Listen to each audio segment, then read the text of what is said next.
சென்னை திருவல்லிக்கேணி பகுதியில் உள்ள மசூதியில் தொழுகை முடிந்து வெளியில் வரும் முஸ்லிம் மக்களிடம் மத்திய சென்னை தொகுதி தேமுதிக வேட்பாளர் பார்த்தசாரதி வாக்கு சேகரிப்பில் ஈடுபட்டார். அந்த காட்சிகளை தற்போது பார்க்கலாம்.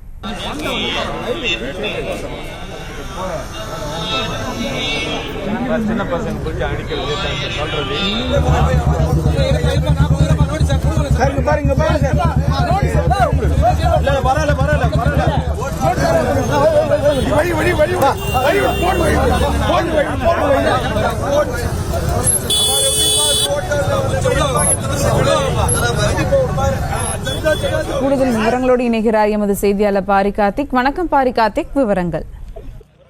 வணக்கம். திருவல்லிக்கேணி பெரிய மசூதியில் மத்திய சென்னையினுடைய வேட்பாளராக அறிவிக்கப்பட்டிருக்க தேமுதிகவை சேர்ந்த பார்த்தசாரதி வாக்கு சேகரித்தார். குறிப்பாக பெரிய மசூதிக்கு வரும் இஸ்லாமியர்களிடம் இன்று வெள்ளிக்கிழமை என்பதால் திரளான பேர் அந்த கூட்டுத் தொழுகையில் ஈடுபடுவார்கள். அதன் அடிப்படையிலே அங்கு நின்று ஒவ்வொருத்தரிடமும் வாக்கு சேகரிப்பில் ஈடுபட்டார்கள். தொடர்ச்சியாக தமிழகம் முழுக்க இருக்கக்கூடிய பல்வேறு பள்ளி வாசல்களில் பல்வேறு கட்சியினை சேர்ந்தவர்கள் நின்று இன்றைய தினம் வாக்கு சேகரிப்பில் ஈடுபட்டார்கள். குறிப்பாக தேர்தல் காலங்களில் வெள்ளிக்கிழமைகளில் அதிகமாக கூட்டுத் தொழுகைக்கு வரும் இஸ்லாமியர்களிடம் இன்று வாக்கு கேட்பது வழக்கம். அதன்படியே திருவல்லிக்கேணியில் கூடிய பெரிய மசூதியில் தற்போது தேமுதிகவுடைய பார்த்தசாரதி மத்திய சென்னை வேட்பாளராக அறிவிக்கப்பட்டிருக்கூடிய அவர் தற்போது வாக்கு சேகரிப்பில் ஈடுபட்டார். தொடர்ச்சியாக சென்னை முழுக்க பல்வேறு பள்ளிவாசல்களில் தொடர்ச்சியாக வேட்பாளர்கள் வாக்கு சேகரிப்பில் ஈடுபட்டு வந்தார்கள்.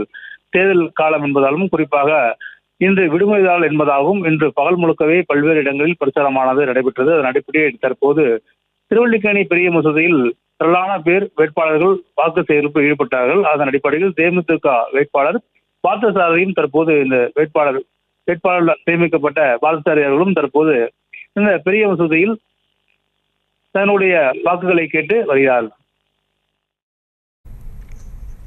விவரங்களுக்கு நன்றி பாரி கார்த்திக்.